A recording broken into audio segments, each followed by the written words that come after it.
So here's the deal. There are two types of accountability. Two types. One type looks like this. This type of accountability. Accountability by force. Here's the thing about this accountability. It's really attractive because it works. Right? I know that if I apply enough force, I missed it twice. If I apply enough force, this works. Right? If I hit this nail, and I say, do that, do that, do that, it works. And it goes in, and it does its job every time. Here's the problem. When I'm doing this, what can I not be doing? Anything else. So there's so often that leaders are applying this kind of accountability that works, and it's attractive because it works. The problem is when they're doing this, they can't do anything else. So what does that make us?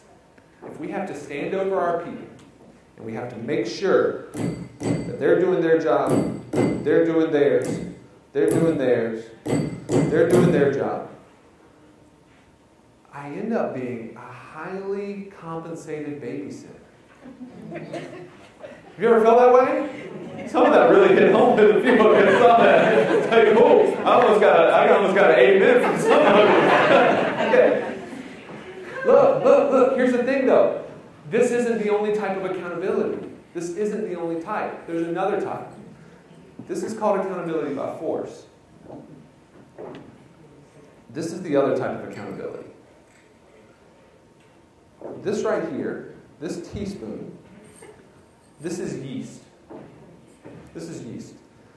And this teaspoon, if you put it into bread, it causes the bread to rise. When you mix it in, when you first throw it in, it doesn't look like it makes any impact. No impact at all. But as you mix it, it still takes work. But guess what? Once you've mixed it in, guess what you can do? You can, what do they say on the infomercial? You can set it and forget it. Right? You can put this bread in the oven.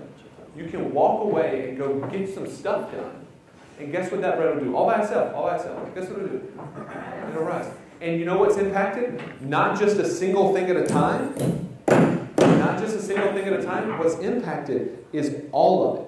Everything. All on the inside of this bread. Every single part is impacted. Not just the inside, but the outside and the sides and the bottom. And so what happens when we apply this type of accountability, here's what happens. We're able to do our jobs. Things work out on their own. We can trust our people to deal with the escalation with a guest. Guess what else we do? We can go on vacation. Someone once told me the best test of your leadership is what happens when you're on vacation. If you get back from vacation and the building's standing and there's not 9,000 things you got to fix. Hold on, here's an example. How many of you know for sure that you're here today and you're going to go back to work tomorrow, and right now as we speak, there's someone at your hotel really screwing something up that you're going to have to fix tomorrow. Okay, all right. Two hands up was a little unnecessary. But here's the thing. If you've got to be there to do this, it makes you feel necessary. But anyone can swing a hammer. You've had enough home cooking in your life to know that not everybody can cook.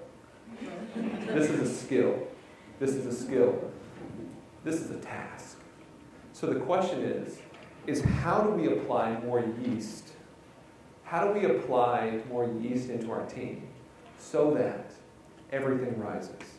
Instead of simply relying on force and being a highly paid babysitter. I'm glad you asked. I have an opinion on it. So when you think about the word accountability, it's really two words. Account and ability. So here's one of the ways I think about accountability.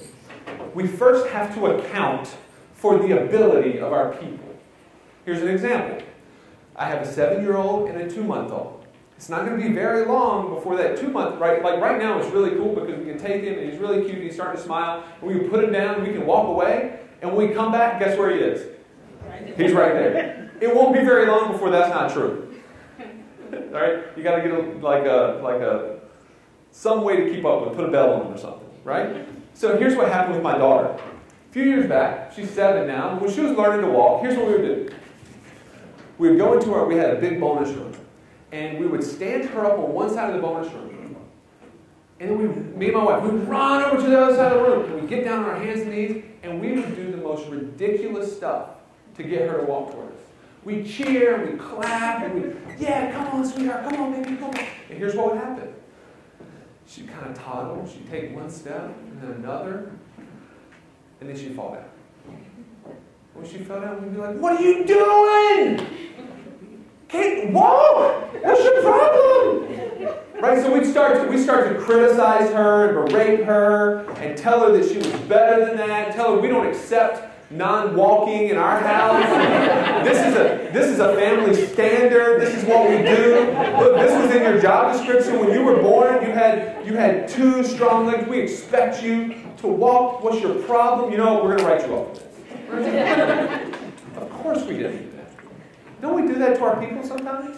Don't we do that? We do that. They take one step and they fall, and we write them up or we punish them. We tell them that's not our standard. What did I do to my daughter instead? I really didn't do that. Don't call. I see some of you pulling out your phones to call her. Don't call her. Okay. We didn't really do that. What did we do? Yeah. We went, that's okay! Sweetheart! We ran back over there, we picked her up again, and guess what? She'd take another step, and we'd act like it was the biggest, most important thing that's ever happened in the history of the world. And guess what? Then another step, and before long, she's running away from us down in Target, and we can't catch her. You know what I mean?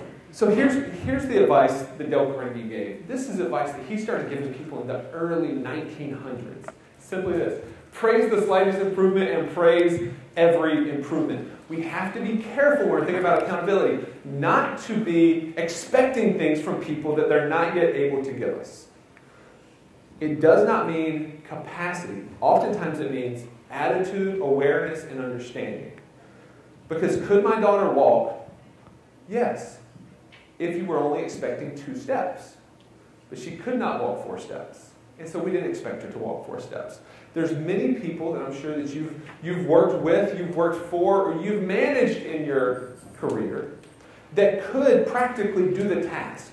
But there's something in their attitude, their awareness, or their understanding that keeps them from doing it the way it needs to be done.